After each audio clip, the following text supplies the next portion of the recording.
New evening and new ride.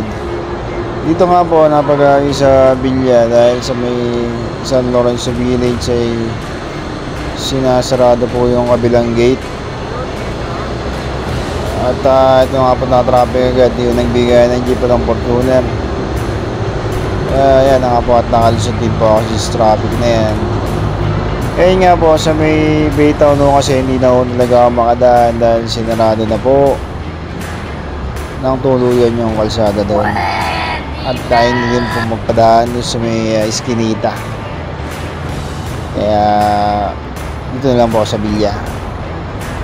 Kaya ko din po sa may Angono, sa may Kalabaw na Puti dahil masyadong malayo na nga po. At ito tinanong natin dito sa loob ng Villa.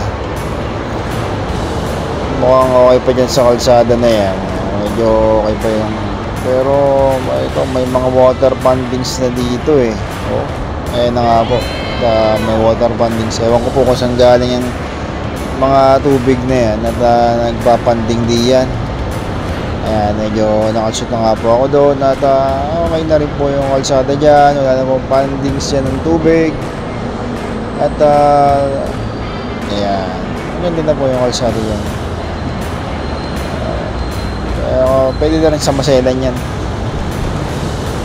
Kaysa mapalayo ko pa ng daan, hindi okay lang kahit medyo maputikan. And